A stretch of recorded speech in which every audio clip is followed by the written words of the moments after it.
You're listening to Speaking of Health and Wellness, the podcast, where we dive into holistic nutrition, biomedical treatments, functional medicine, low toxicant living, and developmental strategies with a special focus on children with complex picky eating, developmental delays, and neurodevelopmental disorders.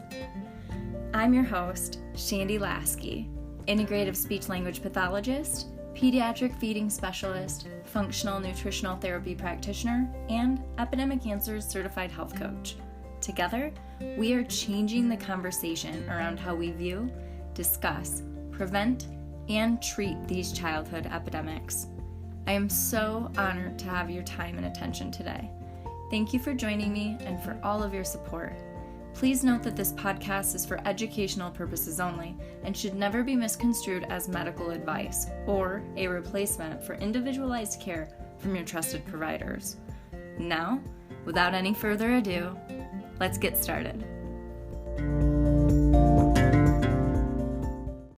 Hello and welcome to episode 10 of Speaking of Health and Wellness, the podcast. Whether you're new or a returning listener, thank you for hitting play today. I hope that you will find this episode and my content overall valuable and useful for wherever you are in your journey. Today, I want to talk more about children's physical and behavioral symptoms that are potentially correlated to the foods that they're eating. In this episode, we're going to cover the difference between food allergies, food sensitivities, and food intolerances. We're going to talk about the most common food allergies, the top 8 is what they're called, and the most common food sensitivities that I see in my practice, as well as what I have seen, generally speaking, within the community of the demographics of children who I serve over the last several years. I'm in many different practitioner groups and parent groups online, and so sometimes I'm so overwhelmed by them. I'll be honest, if you're in them, you know exactly what I mean. They can be really overwhelming, but I also have learned a lot of really interesting things, and I always want to be a provider who stays open-minded to what the people are saying. You know, I don't want to be this provider or professional who just sees it the way that I see it, and that's that. We are, of course, like the title today says, we are going to talk about the physical and behavioral symptoms that are most commonly seen in children who are having different food reactions. And lastly, we're going to cover what to do if you think that your child is experiencing these negative reactions to their foods that they're eating. So before we dive in, you know, as the disclaimer in the intro says, this is not medical advice. And I also just want to acknowledge, again, the research gap that exists that we have talked about here. But in case this is your first episode, this is a topic that is, I don't feel like it should be controversial, but I guess I should say it's not conventional in nature. Not everyone would agree with all of what I'm saying, and that's okay. We're all on different paths, but I want to highlight the research gap that exists that I've talked about before. But basically all that means is that between the time that research is published and that it is commonly, widely known and accepted by the mainstream medical community and society, it's about 17 years. So we're looking at approximately 2 decades of a research gap. And as I've said, I hope that closes with the last 2 decades and having the internet. But you know, we'll just have to wait and see. So we've got a research gap to wait for the research on the research gap. But if we think about all of this critically and we use discernment and we think about how evidence-based practice isn't just based on research, it's also based on the client's experiences and the clinician's experiences and So there's a lot anecdotally that I have learned from my insights that parents have shared with me through the last several years.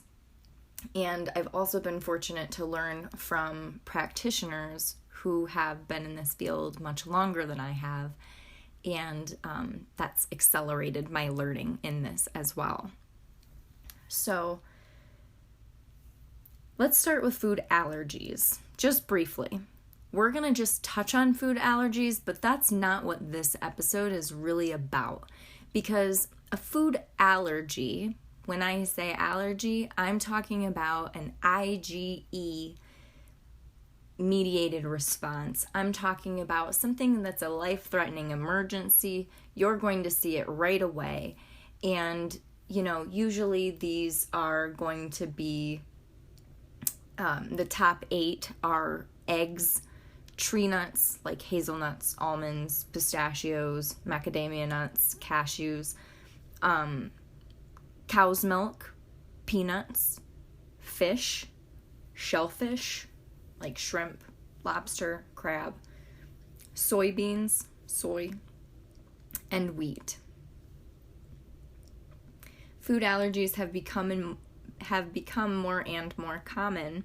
The last I knew, the last stats that I found that were available from Robin O'Brien, she's done a lot of great work in this field of advocacy for kids with food allergies and within the food system. She brought a lot of awareness to genetically modified organisms and their connection on how, when they were introduced into the food system, a lot of food allergies also increased simultaneously. Again, that's Robin O'Brien. But anyways, I saw on her website that the stats for food allergies in children are at 1 in 13. And of those children, it's estimated that 30% of them have more than one life-threatening food allergy, which is pretty scary. I don't remember that being this big of an issue when I was a child, because it wasn't. We've talked about before, the rates of children's chronic health issues has totally skyrocketed. We are looking at 54% of America's children and millennials today have a diagnosed chronic health condition, a diagnosable chronic health condition. And food allergies is included within that and often can be comorbid with other chronic health conditions as well. So I know this is very terrifying, and my heart goes out to the parents of children and the children and individuals who experience food allergies, true anaphylactic food allergies, because it's scary. When a kiddo has these food allergies, most parents know about it, or when it happens, it's very unquestionably an allergic reaction to said food, and it's easily identified and avoided in the future. And I believe, in what I've seen and what just makes sense based on what I know, is that we have even more children who are presenting with food sensitivities. At least you could guess that it's approximately half of American children based just on the rates of chronic illness in the children and millennials in America. Which came first, chronic health issues or the food sensitivity? There's some chicken or the egg there that could also be considered bio-individual to each child, but it's definitely something worth considering, because once food sensitivities start, they kind of go into this cascade and this spiral, and depending on what happens, what the sensitivities are, what the symptoms are, what the burden is, what the overall body burden is, what the kid's total load is, all of these symptoms could manifest differently. So it's going to be bio-individual for each child, but it's definitely something worth considering and keeping in the back of your mind. So food sensitivities and intolerances, they often go undetected by well-meaning parents and well-meaning professionals and providers who are supporting these families because they're not as commonly known, they're not as well understood or studied or acknowledged.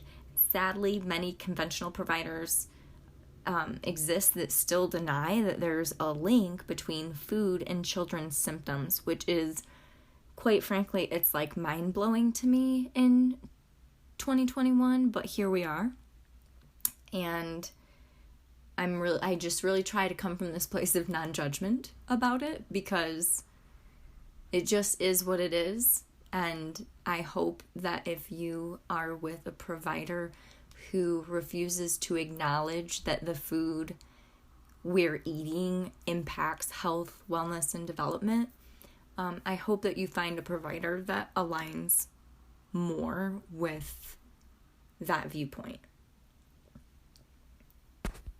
If you have not gotten the opportunity to listen to episode number 3, Holistic Nutrition and Bioindividuality, I highly encourage that you do because I cover the world of nutrition and different paradigms that exist and the food system a little bit more in depth.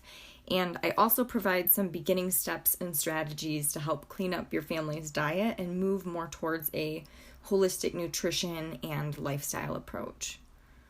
So food sensitivities, it's not really a formal medical diagnosis, and it's often used as a blanket word. So it's looking more at IgG mediated responses rather than those IgE mediated responses that would be more with a true food allergy, rather than intolerances are mostly referring to when you have a digestive issue, like lacking the enzyme to properly digest and assimilate that food. So it's not so much about the immune system per se. It's not about that IgG immune system response per se. I mean, it's more about this response to the food molecules in your digestive symptom. But food intolerances and sensitivities are both considered non-life threatening. They both are a delayed onset. They can occur within up to 3 days, most of them. So it might be, a lot of families, they think, well, what did my kid eat today?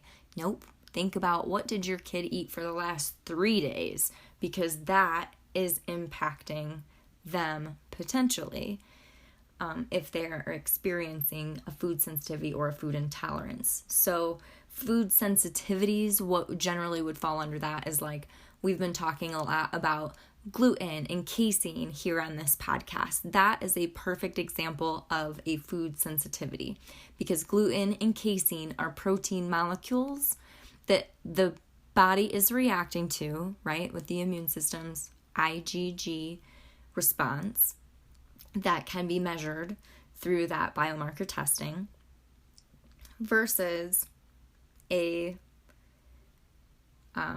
lactose intolerance is not the protein in dairy, and lactose intolerance is created due to the lack of having the proper enzymes to help break it down in the digestive process. And there are more than just lactose, of course.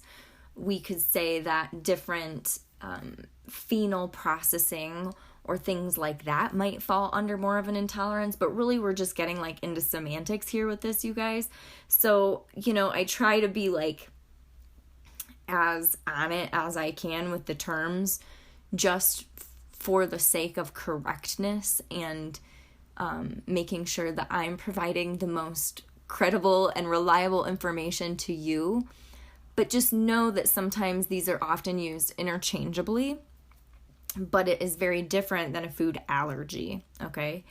And admittedly, I am someone who still accidentally am using them interchangeably, but like I said, I'm trying to be more mindful about that as we move forward, just because I know that we're trying to bring more awareness and bring more distinction between them. And so I'm going to try to focus on saying food reactions. And when I say food reactions, what I mean is this negative reaction to a food, whether that is behavioral or physical or cognitive or what have you, and whether it's from a sensitivity to a protein molecule or to an intolerance of another molecule within food.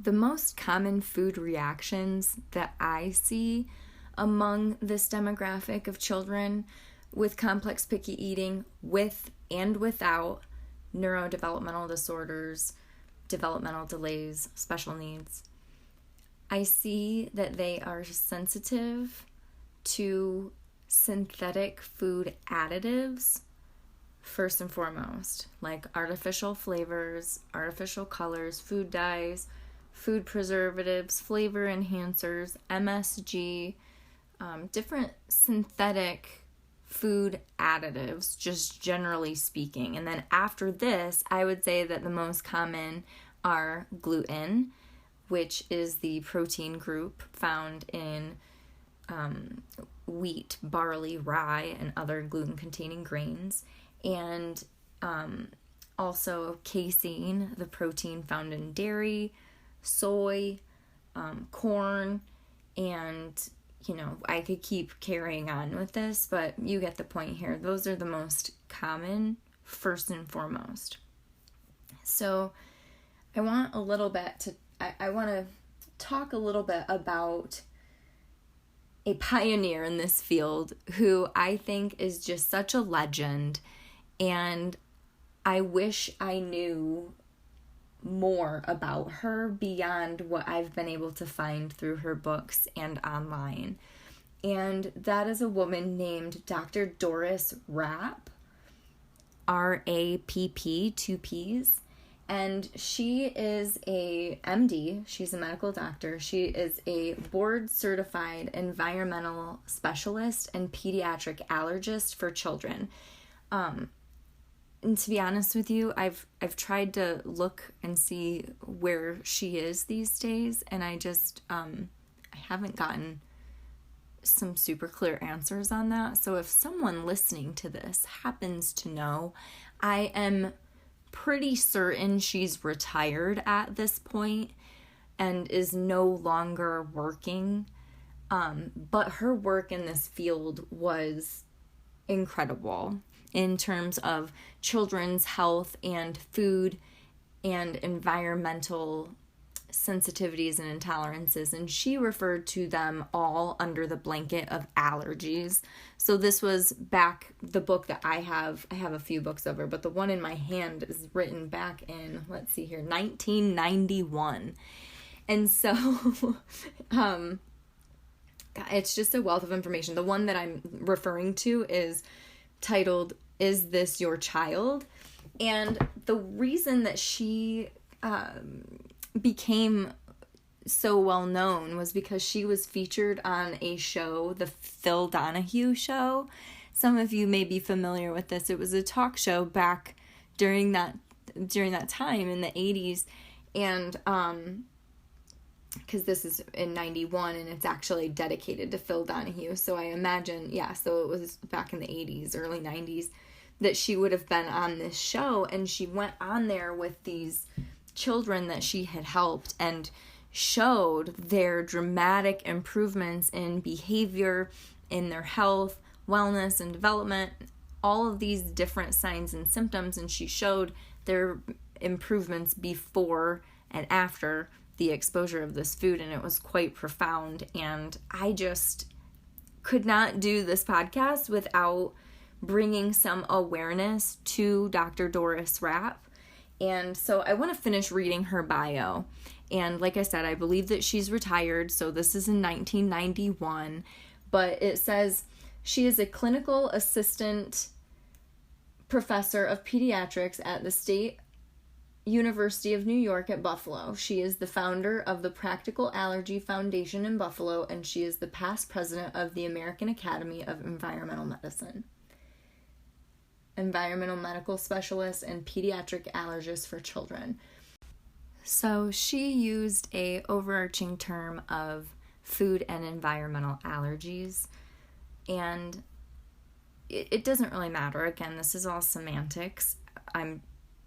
Many people still use all of these terms interchangeably, but we're just trying to get some different differentiation through here just to bring some awareness. But regardless of what we call it, the point here is that the food is causing more of a trigger than a support. It's causing potentially more harm than it is good. It's hurting more than it's helping, okay? Sensitivities are generally considered the immune system's response to the food proteins measured by immunoglobulin biomarker testing, such as IgG and IgA biomarkers, etc.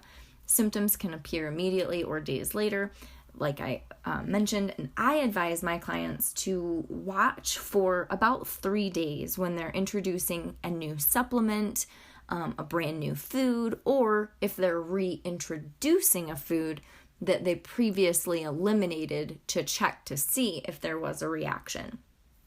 I say wait and watch up to 3 days, as I mentioned. I also want to take a moment to shout out to Julie Matthews of Nourishing Hope. If you have been listening to the podcast consistently, you know that I shout her out quite frequently because I've learned a lot from her.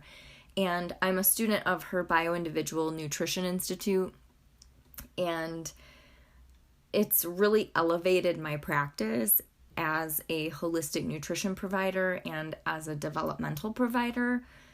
And it's also helped me with my own journey and helped me support my family and friends and my loved ones as well, because now I have this very trained eye to recognize the different various food sensitivities and intolerances, these food reactions, and common patterns that are seen, that would be seen as symptoms and signs of these food reactions.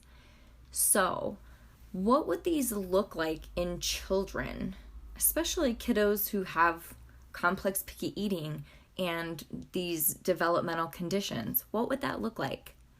Some of the behavioral and cognitive symptoms would be, but are not limited to, having a very strong preference for certain foods, having a really strong cravings for perhaps certain brands or certain flavors. You might see food refusal and self-restriction and tantruming around food choices often, not just here and there. I'm talking often, where it's like you get anxious, they get anxious around food because it's like so tense. You might see hyperactivity, aggression, social withdrawal, being a bit more lethargic, a lack of alertness, general meltdowns, tantrums, repetitive behaviors, strangely timed, inappropriate laughter, anxiety, separation anxiety, perhaps. Physical symptoms might look like red ears and or red cheeks. Sometimes it's just one versus both. I've heard that too. Again, physical food cravings could fall under this as well. This is kind of overlapping because you could see that or as a behavioral or physical symptom. Constipation, diarrhea, or when they are alternating between the two, that also can be related to a food sensitivity. Different skin conditions such as eczema, chicken skin, other skin reactions like rashes or hives. You might also see eye wrinkles or them doing what Dr. Doris Rapp calls the allergic salute, which is where you know it when you see it. It's the kid takes like the heel or the palm of their hand and swipes up their nose, pushing their nose up. And that's how they're wiping their nose all the time. And so sometimes you even see if a kiddo's doing it like all the time, a kiddo who's had a chronic food sensitivity or environmental sensitivity, because a lot of these you guys could also be environmental sensitivities as well. But you might see with this allergic salute and this kid who's wiping their nose with their hand, you'll see they sometimes get a little crease on the top of their nose. And sometimes that's a sign that it's not just that your kid is a sickly child, but it might be a sign that food is causing this low-level inflammatory response that is causing this kind of like chronic immune system issue. You might see gastrointestinal pain or discomfort, and also food sensitivities and food intolerances. These symptoms, you also will see that intestinal hyperpermeability, aka leaky gut, that we talked a lot about in a previous episode here as well. So once you get into all of that, once you get into leaky gut and increased intestinal permeability, it can create this issue that is a spiral. So if you've got leaky gut and these food sensitivities that are then contributing to leaky gut, and the gut is not being healed and sealed, then more foods that are improperly digested can enter into the bloodstream and create these food sensitivities as well.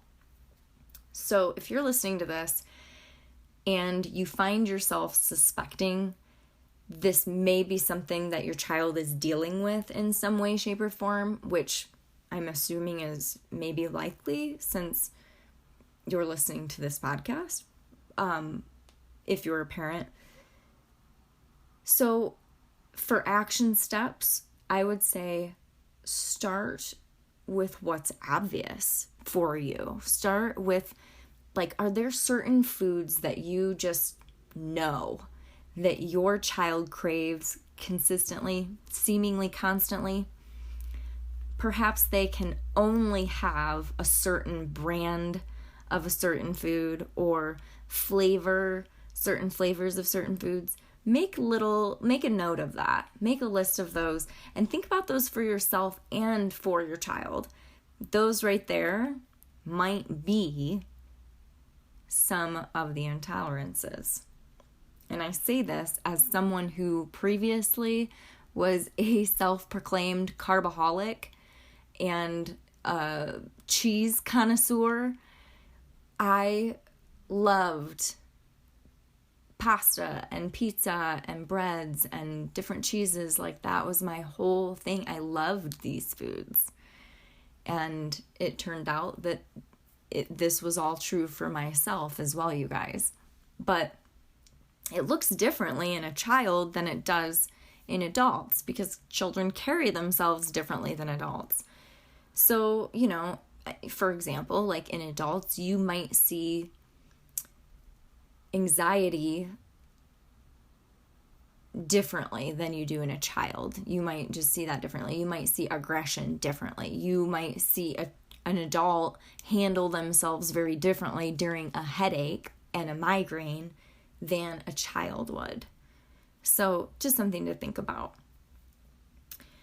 So the issue with food sensitivity testing is that, so we're talking about IgG testing for food sensitivity testing in terms of biomarker testing. And there are scattered opinions about this type of testing. And there are other various forms of testing out there too, but this is like the main and most common, so this is just what I'm chatting about now. And this is the one that is most commonly going to be available through your child's pediatrician if you can work with them on why you want to run it in the first place. Because so it can result in false negatives and false positives. So because of the rates in false negatives and false positives, some practitioners or doctors, they don't love to run it because it's not always accurate. But I think that they can be really helpful, especially if you've got a kiddo who's really hypersensitive to a lot of things, or you've got a kiddo who has a neurodevelopmental disorder or complex picky eating. I think it's worth it exploring if you have the capacity and the means to do that. I think it's worth exploring because even if some of the results are false, well, some of them are also positive, like actually real. When I say positive, they're legitimate, and so they're worth removing. So, okay, I'm going to use myself as another example here. In my own health journey, by the time I had removed gluten and dairy, I didn't know that by removing them, so this is something I want you to know, when you remove them from your diet or your child's diet for an extended period of time, for over a week, you have now increased the chance of it skewing this test, because this test is only a snapshot of your immune system's response at that time. So if you've removed that food, well, then your body is having less of a reaction, potentially, if there is one, to that food. And so by the time I didn't know that when I started my journey.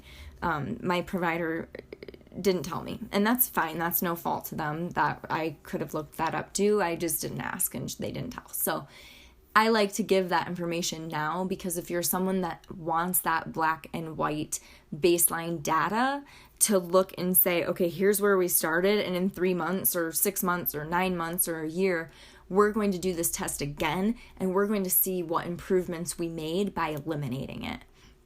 If you want that type of data and you are someone who likes to look at things like that, then I encourage you to do that IgG biomarker testing, or whatever food sensitivity testing that you decide to go with. I encourage you to do it prior to the elimination phase of diet, if that's the route you want to go.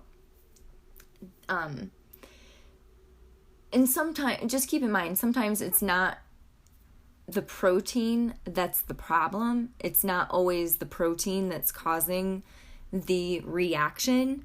And so that is another reason why oftentimes these IgG biomarker tests aren't looked at as being fully credible, because they are really only measuring your body's response to the food proteins, is my understanding.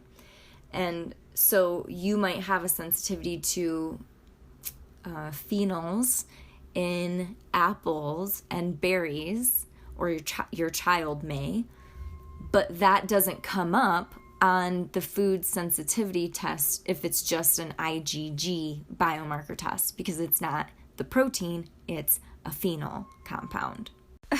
Oh my goodness.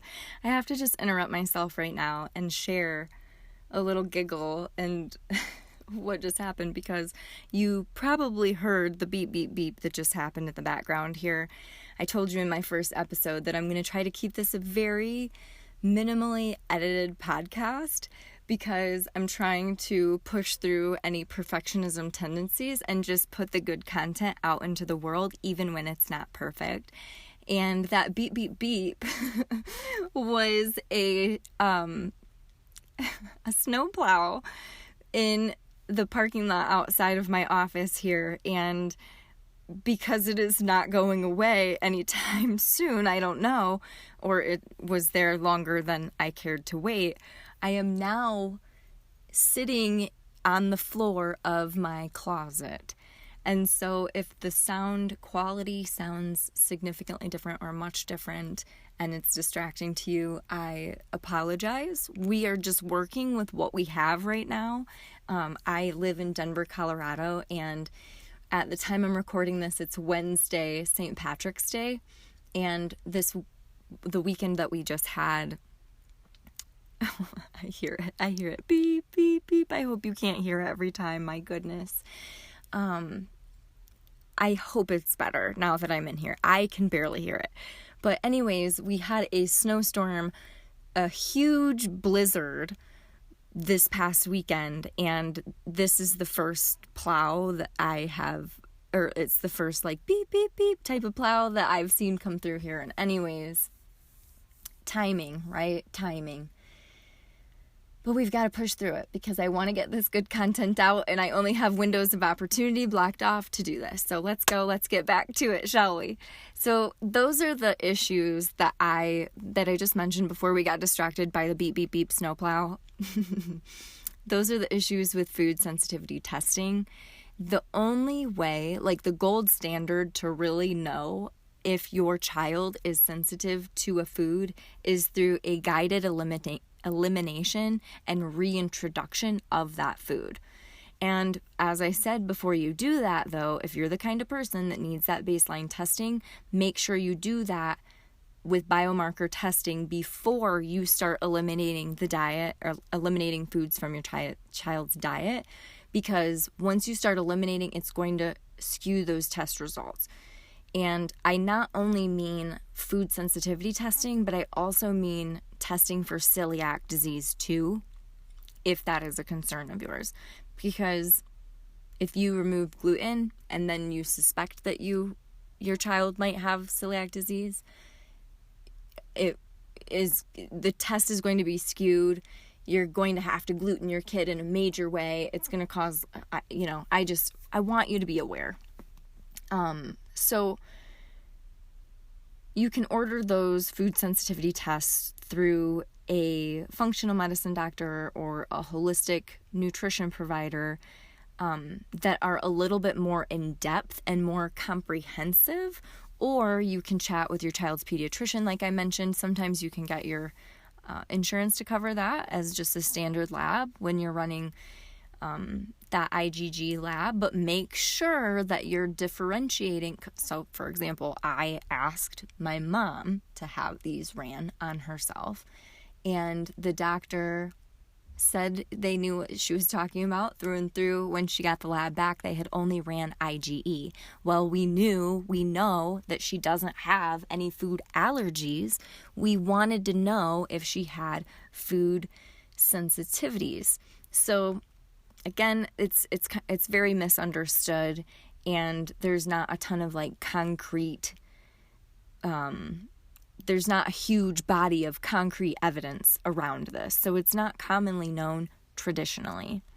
And like I said, some of these doctors are hesitant to run some of these tests because it can have false results, but that doesn't mean that it doesn't have its time and place. So when I ran mine, to come back to that, about the false positives and the false negatives. When I ran mine, I had cleaned up my diet. I was organic, gluten-free, dairy-free, and for the most part, like pretty super healthy diet. But I knew that I had some stuff going on still that was contributing to my gut health and was contributing to potential like malabsorption issues because I wasn't absorbing my food totally. And so we ran the tests, and it showed that I was reactive to gluten. I wasn't reactive to dairy, allegedly, I believe is what it said. But it said that I was sensitive to red snapper. And I have never had red snapper, you guys. I've never had red snapper in my whole life. So why did that one pop up? I don't know. My other highest sensitivities were sardines and salmon at the time. And so maybe is it possible that because these higher seafood, fish sensitivities showed up, maybe there was some sort of, I don't know, skewing of this test and red snapper went off? Or maybe it just knows that I would be sensitive to red snapper if I had it, perhaps. But I've never had red snapper. So none of the antibodies in my body should have come up for going after red snapper. Okay, so that was a false for me. However, one that was definitely correct that I didn't know or realize were, just like I said, sardines and salmon. I was eating sardines and salmon at least once a week. I also had a sensitivity to eggs, which I did not know. And I had a sensitivity to cantaloupe and some other things. But these were the main ones that I remember being surprised by. And I remember thinking, well, these are all so healthy, nutrient dense. I don't want to cut these foods. This is not what I want to do. But they popped up on this test. So I'm going to see what happens. And at the time, I wouldn't say that I had acne, but I had these like little pimples, like little poppable pimples around my mouth area and some up on my forehead. And within 3 weeks of eliminating those foods, all of it cleared up. All of it. And I forgot one time that I had this sensitive, shortly after this test was done, I had cantaloupe. And I forgot, like I don't know what happened. I totally forgot, but I ate a lot of cantaloupe for one sitting. And let's just say digestively, it was very, very obvious based on the movements. It's so personal. Oh, man. Anyways, it was very obvious that it did not work for my body. So there is value to these tests, but when it comes down to it, sometimes the best way is just to eliminate it and then add it back in. So I say 3 weeks as a general rule, but some foods do take longer than that for the immune system's response to calm down, and then after 3 weeks, reintroduce it. Now, some foods you could like see a reaction after a week, I'm sure, but I just say general rule of thumb, let's just set it at 3 weeks. But like, for example, like we've talked about in other episodes, gluten antibodies, the antibodies to gluten can take up to 4 to 6 months to see that total improvement. But you should be able to, like after 3 weeks of being gluten-free for most children, you're going to see some improvement pretty quickly. Not the full improvement until 4 to 6 months, like I just mentioned, but at that 3 to 4 week mark, you could then reintroduce gluten back in and see how they do. And most of the children, I'm willing to bet, would have a very obvious reaction if it was a sensitivity that they were dealing with. And again, these symptoms that I was talking about earlier to describe these, we're thinking about food and environmental sensitivities here. So when you reintroduce a food, you want to be really mindful that you're not introducing other new foods or other foods that they've eliminated. You're doing one at a time, okay, to watch for the reaction. And not just foods, but also environmentally. So, for example, you are probably not going to want to try out that new detergent or what have you that week. You can choose to eliminate foods one at a time or multiple at a time. This is all going to be really dependent on your child and where you're starting. It's very bio-individual. If there is complex picky eating involved as well, then please consider seeking some professional guidance from a qualified provider or providers, assembling a team or a collaboration of providers who are knowledgeable in holistic nutrition and development and children who have complex feeding needs. Particularly, I am biased towards feeding specialists like OTs and SLPs in this realm. At the time of this podcast being released, I personally do have a couple distance coaching openings for parents of children who have complex picky eating, developmental conditions, who are ready to take a look at how they can change their child's diet and lifestyle to improve their overall health and wellness and development. You can self-schedule a complimentary discovery call and apply for distance coaching via my website, speakingofhealthandwellness.com, which is linked for you in the show notes. And these services are offered internationally. And I start off with a 4-month distance coaching package to support you along this journey. And again, at this time, I have a limited availability when this goes live, but I would be honored to speak with you and see if we would be a good fit to work together. Not to toot my own horn, but there is a ton of valuable information that can get you started and take you through several of the beginning strategies and steps to start identifying your food's reaction, not just in this episode, but in these first 10 episodes of Speaking of Health and Wellness, the podcast. So I hope that if this is your first, second, or third episode that you're listening into, if this resonates with you, you can take the time to go back through these beginning podcast episodes, as much of this content can be understood more fully with the knowledge obtained in those episodes as well. So back to action steps though, looking at food sensitivities, reactions, intolerances, what have you.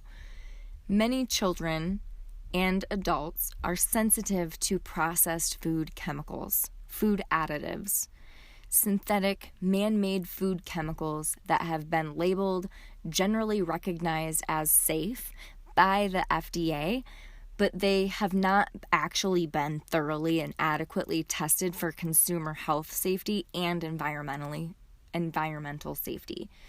If you're eating what's referred to as the standard American diet, and that's where you're starting and that's where your child is starting, so I'm thinking of these household names like Kellogg's and General Mills and Campbell's and all, you know them, the ones that we've grown up with. That's the standard American diet. And I highly encourage that you look closer at those ingredient labels and that we start with cleaning up the diet first and foremost when thinking about these negative food reactions. So for more information on this and a deeper dive on that, please go back and check out the episode number 3 on holistic nutrition and bioindividuality as a starting place, and then work through the episodes on gluten-free and casein-free diets that came before this one. So when I say clean up the diet, you may know what I mean, but just in case, what I mean is this. When we are thinking about food, we can be thinking about whole foods, plant and animal-based whole foods, foods from the earth, or we might be thinking about whole foods that have been made into a food product. And I'm not demonizing all food products, and I don't want to make it sound like all I eat and all I expect you to eat is whole foods all day, every day. I certainly don't live in that world, and I don't expect my clients to, although that is the reality for some people for some short time, and that's fantastic for some people. And I fall into that category as well. I did when I was on the autoimmune paleo protocol. That was very helpful in my journey. That was one experience that I have had with elimination and reintroduction diets was through the autoimmune paleo protocol. So I'm not saying that there's anything wrong with that, but what I'm saying, I feel like I'm just like disclaimer after disclaimer right now. What I'm saying is that don't think that I eat just whole foods all the time, all day, every day, and that is what I'm expecting from you, because that's not what I'm expecting. But when we clean up the diet, what we're aiming to do is we're aiming to reduce the amount of ingredients overall and improve the quality of those ingredients that are found in the food products that we're eating that are not in their whole food form. So if you're eating a bread, if you're eating, anything that's been made out of any sort of flour product in whatever way, is it organic? What is it exactly? How many ingredients does this food that came in a package or a box, how many ingredients does it have, and what are those ingredients? An easy way to start cleaning up the diet in this way is by choosing products that have been USDA certified organic. They have the USDA certified organic seal on them, the one with the circle that's like divided in half. You know it when you see it, I'm sure. This automatically means that it's been certified to contain less harmful agricultural chemical byproducts and residues, and the ingredients are not or have not been created with genetically modified foods or organisms. Before my clients ever go into an elimination diet of any sort, I encourage them to clean up the diet first. We're cleaning up the quality first. So you can start with the Dirty Dozen, the Clean 15, outlined by the Environmental Working Group, focusing on cleaner produce. And then after that, you can focus on upgrading your animal product quality to being more organic and more grass-fed, pasture-raised wherever possible. And or you could also start with breakfast, right? Most important meal of the day. You could clean up breakfast first and go from there. So you're going from regular conventional eggs to organic eggs, or to local eggs from backyard chickens from someone that you know. Those are the best around, assuming that you ask what they're eating. But we buy eggs where the chickens have literally eaten just grass and bugs and all the good things that chickens should eat. And those eggs are noticeably different visually and from a biochemical standpoint. Research has shown that the nutrition across those eggs, the profile of nutrition is different. But back to breakfast, you could go from cereal to organic cereal, pancakes to organic pancakes, oatmeal to organic oatmeal. You see where I'm going with this. This is cleaning up the diet, and I talk more about this in detail in episode 3, so I don't want to spend too much time on it, but I did want to spend some time because we can't really talk about food reactions without talking about how these man-made synthetic chemicals in our food system are impacting our children's health, wellness, and development directly. These food reactions that we're talking about, there's so much more than just gluten and casein found in dairy that I've been covering in these past few episodes.